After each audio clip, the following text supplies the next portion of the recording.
Kolkata night রাইডার্সের কাছ থেকে নিলামের 9 কোটি 20 লাখ রুপি পাবেন মুস্তাফিজুর রহমান।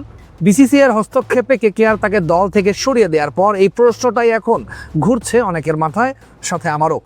চলুন দেখি নিয়ম কি বলে।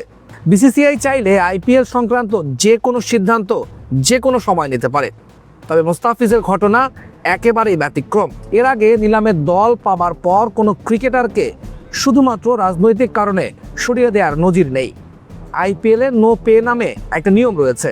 সাধারণত কোনো খেলোয়াড় নিজ থেকে টুর্নামেন্ট ছেড়ে দিলে বা এক ম্যাচও না খেললে এই নিয়ম কার্যকর হয়, কিন্তু এখানে মুস্তাফিজ নিজে সরে যাননি।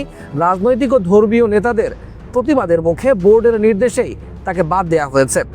নিয়ম অনুযায়ী নিলামের পর খেলোয়াড় ও ফ্র্যাঞ্চাইজির মধ্যে আনুষ্ঠানিক চুক্তি হলে কোনো কারণে খেলানো না হলেও পুরো অর্থ পরিশোধ করার কথা থাকে। তবে মুস্তাফিজ এখনও কেকেআরের সঙ্গে যোগ দেননি, ফলে সেই চুক্তি আদৌ হয়েছে কিনা তা নিয়ে প্রশ্ন আছে। আরও গুরুত্বপূর্ণ বিষয়, বিসিসিআই কেকেআরকে বদলি খেলোয়াড় নেয়ার অনুমতিও দিয়েছে, অর্থাৎ মুস্তাফিজের জন্য বরাদ্দ অর্থ ফ্র্যাঞ্চাইজিটির পার্স থেকে বাদই যাবে না।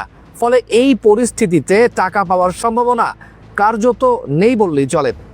সব মিলিয়ে এই প্রশ্নের চূড়ান্ত উত্তর দিতে পারবে একমাত্র ভারতীয় ক্রিকেট বোর্ড, যারা মুস্তাফিজকে বাদ দেওয়ার সিদ্ধান্ত নিয়েছে।